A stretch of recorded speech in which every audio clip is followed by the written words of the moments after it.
In the Chronicles of Narnia, The Last Battle, C.S. Lewis describes a scene where dwarves are in heaven. The sky is unbelievably blue and the flowers are indescribably fragrant. There's even a feast in front of them, but all they can experience is darkness. You see, earlier on, the dwarves had already decided on what they would and wouldn't believe. They had already passed judgment. And so even though they were in heaven, they couldn't see it. This reminds me of the first verses in the book of John, which describe Christ as the light and life of men, and the light that shineth in darkness, and the darkness comprehended it not. How much like the dwarves are we when we make judgments about the world around us? And how often do we see things not as they are, but as we are?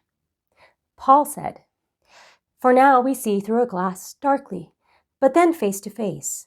Now I know in part, but then shall I know, even as I am known." When we judge things with our limited understanding and biases, it's like looking at the world through a kaleidoscope with tinted glasses. We can't see the true colors or how all the pieces fit together. And when we judge things with our limited understanding, sometimes we make them even messier than they were before.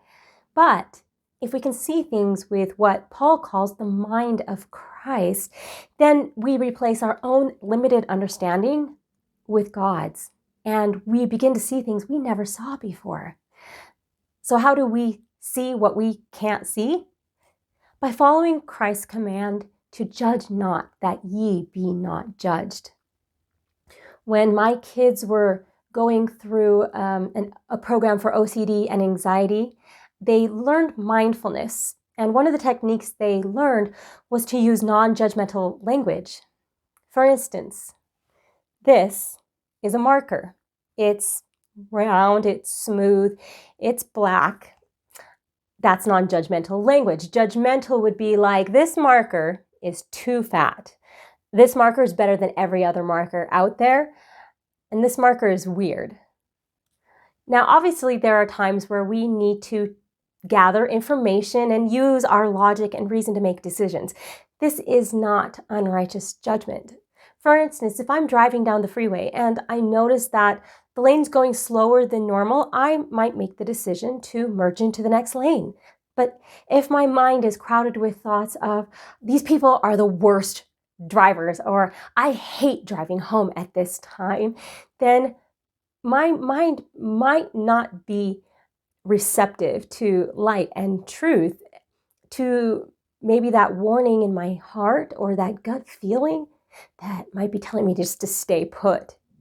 And had I followed that, I might have discovered a car careening into that same lane only moments later. Now, this isn't to say that everything difficult that happens in our lives is because we're not in tune with God.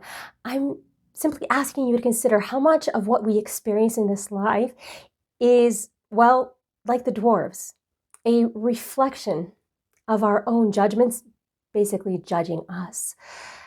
How much are we suffering or missing because we can't see that heaven is right in front of us? Christ told his disciples, "Preach, saying, the kingdom of heaven is at hand."